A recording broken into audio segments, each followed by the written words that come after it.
dear students and viewers, how are you? You all know that we have been passing a very critical moment due to Corona pandemic. Parallel School has arranged some online classes. You might have watched some online classes by our honorable teachers. Due to Corona, we cannot go out, we cannot go to school.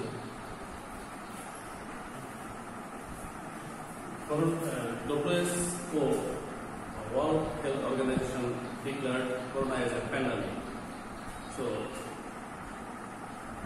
today you might have enjoyed the classes, online classes from our teachers.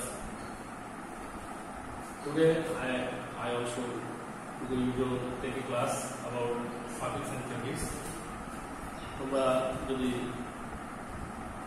নিজেদের dictionary যদি তোমরা অভিধান করে নিতে পারো এবং শব্দ তৈরির কৌশল যদি জেনে নিতে পারো তাহলে তোমরা নিজেদের একটা অভিধান তৈরি করে নিতে পারো। আজকে আমি ফরমেশন অফ ওয়ার্ড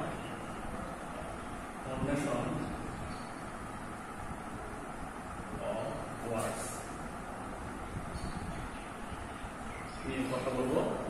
শব্দের যে গঠন, শব্দের উৎপত্তি, কিছু মূলনী,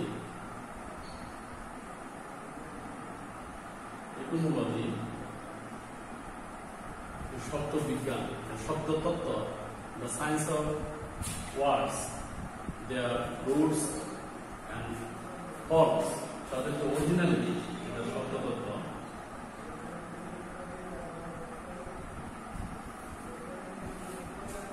স্টুডেন্ট, আমরা আসলে words are very important.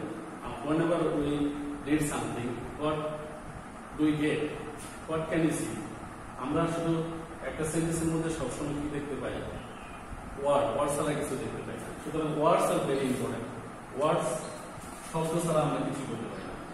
We can do nothing without words, you know.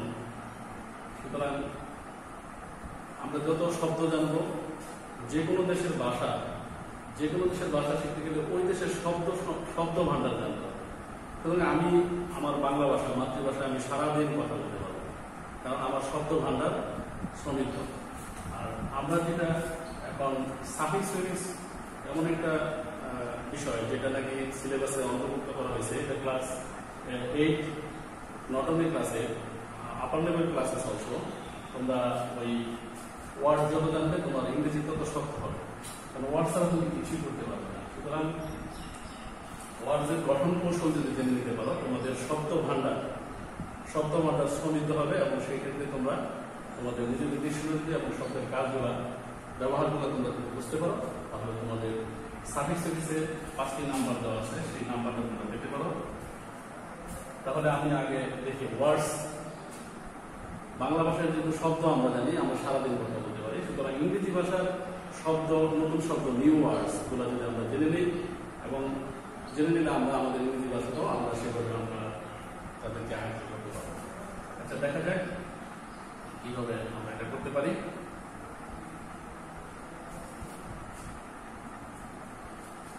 Suffix মানে হচ্ছে সাফিক্স এবং প্রিফিক্স, এটা an addition to the beginning of the word is prefix, and an addition to the end of the word is suffix. শব্দের পূর্বে কোনো কিছু যোগ করা, সেটা হচ্ছে প্রিফিক্স। এবং শব্দের কোনো কিছু যোগ বলতে আমি বলছি যে কোনো এক বা একাধিক লেটার যুক্ত হতে পারে। এক বা একাধিক লেটার যুক্ত হয়ে তোমার মূল শব্দের পূর্বে যুক্ত হয়ে এটা প্রিফিক্স গঠন করে। এবং মূল শব্দের পরে যেটা রুট ওয়ার্ডের পরে তোমার কি হবে? সাফিক্স যুক্ত হয়ে নতুন শব্দ গঠন করবে। আসলে কোনো একটি শব্দের আগে এবং পরে যোগ হয়ে নতুন শব্দ গঠন করে ডেরিভেটিভস বলে। ডেরিভেটিভ দুই প্রকার, একটা হচ্ছে সাফিক্স এবং একটা হচ্ছে প্রেফিক্স। তো প্রেফিক্স যোগে সাধারণত বিপরীত শব্দ গঠিত হয়। সাধারণত বিপরীত শব্দ সবসময় না, যেমন কাইন্ড একটি মূল শব্দ, এটা হচ্ছে রুট ওয়ার্ড, রুট। এটার পূর্বে যদি আমি আনকাইন্ড ব্যবহার করি সেক্ষেত্রে এটার অর্থ বিপরীত। কাইন্ড হচ্ছে দয়ালু, আনকাইন্ড হচ্ছে অদয়ালু। বা এখানে আবার সামনে যোগ করা যাবে, যেমন কাইন্ডলি, কাইন্ডলি। এখানে কাইন্ড যোগ এলওয়াই, এখানে কাইন্ডলি নতুন শব্দ গঠিত হচ্ছে, সুতরাং এটা সাফিক্স, এটা হচ্ছে প্রেফিক্স। এভাবে আমরা শব্দ ভান্ডারকে সমৃদ্ধ করতে পারি এই মূল শব্দের পূর্বে এবং পরে যুক্ত করে কিছু এক বা একাধিক লেটার যুক্ত হয়ে নতুন শব্দ গঠিত হয়। এবং নতুন শব্দ আমাদের কেন জানা দরকার? আমরা আমাদের যেমন ফ্যামিলি ট্রি, যেমন পরিবারে আমার আছে বাবা মা, তারপরে ভাই বোন, সবার সাথে আমরা একটা বিগ ফ্যামিলি মনে করি, সেটার সাথে সবার সাথে আমরা পরিচিত হলে আমাদের যেমন মৃত্যুকালে অনেকে বলে থাকে যে আমরা উনি একটা বড় পরিবার রেখে মৃত্যুবরণ করছি। যে ফ্যামিলি, এভাবে কোনো ফ্যামিলি ওয়ার্ড আছে, যেগুলো ফ্যামিলি ওয়ার্ড। ফ্যামিলি ওয়ার্ডগুলো যদি আমরা জেনে নিই, আমরা জানি যে words are divided into 8 parts according to the words. তাদের কাজ অনুসারে শব্দগুলো বিভক্ত হয়েছে 8 ভাগে বিভক্ত হয়েছে। আমরা তাদের নামও জানি, সেগুলো হচ্ছে noun, pronoun, adjective, verb, adverb, preposition, conjunction and interjection.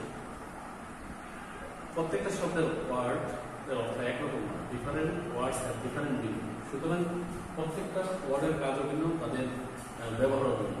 যদি আমরা ওয়ার্ডগুলোকে পার্টস অফ স্পিচের মধ্যে আমরা দেখি, যেমন 1 নম্বর নাউন,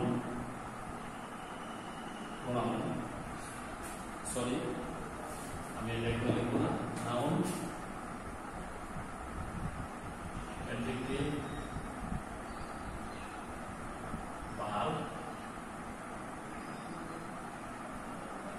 অ্যাডভার্ব। এটা আমি এই পাশে লিখলাম। আরো প্রিপোজিশন এবং কনজাংশন, প্রোনাউন আগে লিখি। প্রোনাউন কি কি ব্যাখ্যা আছে? আপনার মধ্যে preposition, preposition, conjunction, conjunction, interjection. এখানে চারটা, এখানে চারটা। সুতরাং এখানে আমরা কোন কোন পার্টস অফ স্পিচের ক্ষেত্রে আমরা সাফিক্স প্রিফিক্স যোগ হবে সেটা দেখানোর জন্য আমি আলাদা করে লিখেছি। এখানে প্রোনাউনের কোনো সাফিক্স প্রিফিক্স নাই, প্রোনাউন সংখ্যায় কম। এবং এই পাশে আমি যেগুলো লিখছি এগুলো সাবস্টিটিউট ওয়ার্ড। আর এই ওয়ার্ড এই পার্টস অফ স্পিচগুলোর সাথে কোনো সাফিক্স প্রিফিক্স হয় না, তাদের কোনো সাফিক্স প্রিফিক্স নাই, সাফিক্স প্রিফিক্স নাই, কারণ তাদের সাথে কোনো কিছু অ্যাড করা যায় না। যেমন একটা প্রোনাউন কি, এর আগে বা পরে কোনো কিছু যোগ করা যাবে না।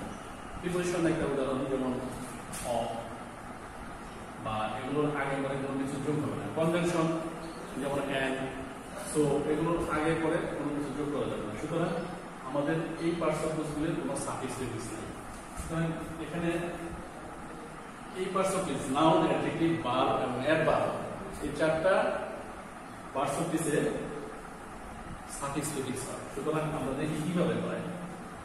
একটা ওয়ার্ডের এরকম চারটা ফর্ম আছে। আমরা ফর্মগুলো জানলে, তাদের গঠনগুলো জানলে, আমরা ফ্যামিলি ওয়ার্ড সম্পর্কে যদি জানি, আমাদের শব্দ ভান্ডারটা, ভোকাবুলারি আমাদের সমৃদ্ধ হবে। সুতরাং ওয়ার্ড আমাদের ডিকশনারিতে, আমাদের ঝুলিতে আরো কত ওয়ার্ড আসবে যেগুলো আমরা ব্যবহার করে ইংরেজিতে সাবলীলভাবে গ্রামাটিক্যালি আমরা মানগুলো পেতে পারি। দেখা যাক। তাছাড়া নাউনের কাজ, অ্যাডজেক্টিভের কাজ, ভার্বের এবং অ্যাডভার্বের কাজ সম্বন্ধে আমাদের জানতে হবে। ধরা যাক আমি এখানে নাউন লিখলাম, নাউন, অ্যাডজেক্টিভ, ভার্ব এবং অ্যাডভার্ব। এখানে আমরা একটা অ্যাডজেক্টিভ যোগ দিলাম, কাইন্ড। একটু আগে শব্দটা লিখেছিলাম, তার সাথে আমি যোগ করতে পারছি এখানে এটা নাম হবে কাইন্ডনেস, কাইন্ডনেস। হ্যাঁ, এখানে হবে এটা ভার্ব নাই, কাইন্ডলি, কাইন্ডলি। এটা হচ্ছে ধরে দিই এটা রুট ওয়ার্ড। এই শব্দ থেকে আমরা তাহলে আরেকটা শব্দ করে সাফিক্স যোগ করে আমরা কি শিখলাম?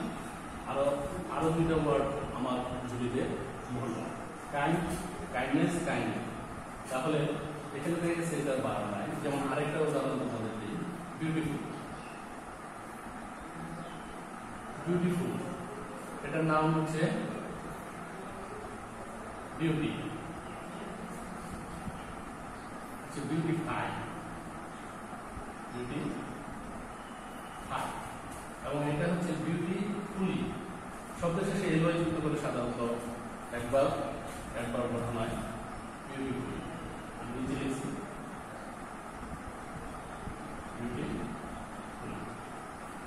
বিউটিফুলি। তাহলে একই ওয়ার্ডের এখানে যদি আমি কাইন্ড এবং কাইন্ডলি, কাইন্ডনেস এগুলোর সাথে আবার প্রত্যেকটার সাথে যদি আমি একটা প্রেফিক্স যোগ করি ইউএন, তাহলে হবে আনকাইন্ড, আনকাইন্ডনেস, আনকাইন্ড এবং আনকাইন্ড। তাহলে আমি দেখতে পাচ্ছি এখানে প্রত্যেকটা ওয়ার্ডের কি আছে, নাউন আছে, অ্যাডজেক্টিভ আছে, ভার্ব আছে, আবার অ্যাডভার্ব আছে। একই শব্দের, দ্যাট ইজ ফ্যামিলি ওয়ার্ড।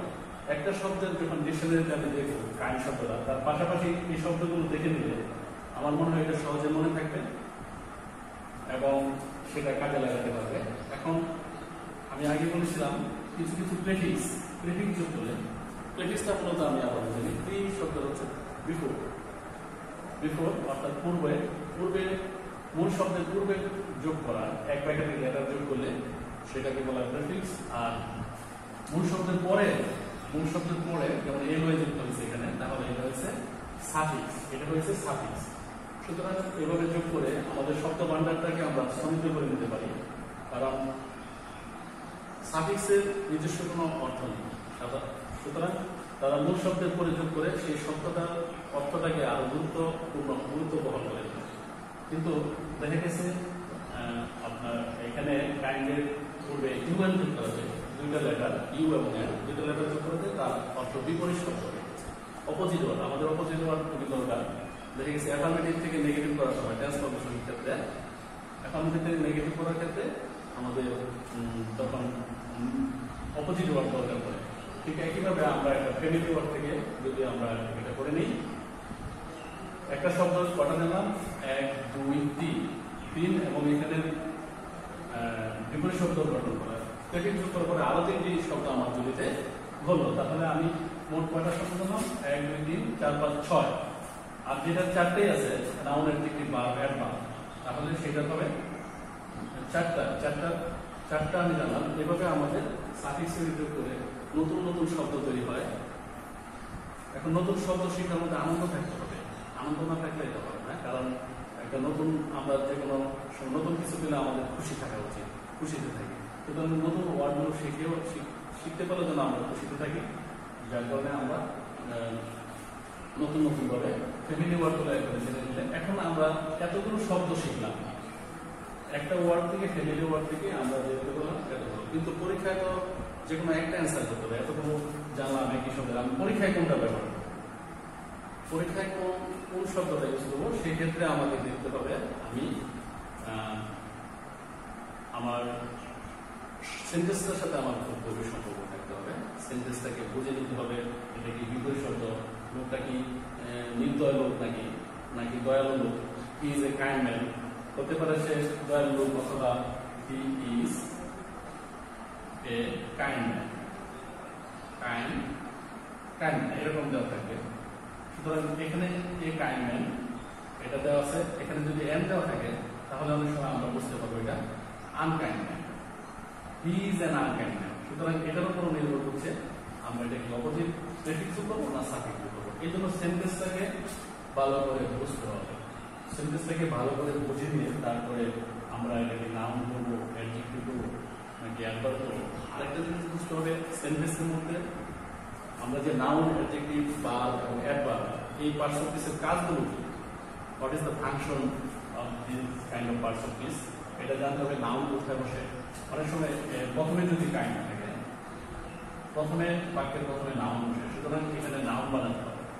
যেমন kindness is a great virtue, kindness is a great virtue.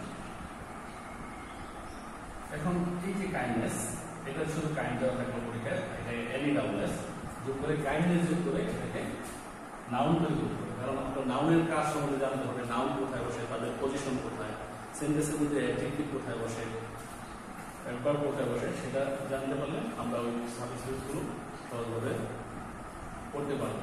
এ নিয়ে আরো অনেক কথা বচন ছিল, সুতরাং some countries are using lockdown. We hope our school will be reopened soon. Till then, stay home, stay safe, and stay mentally strong. Thank you all.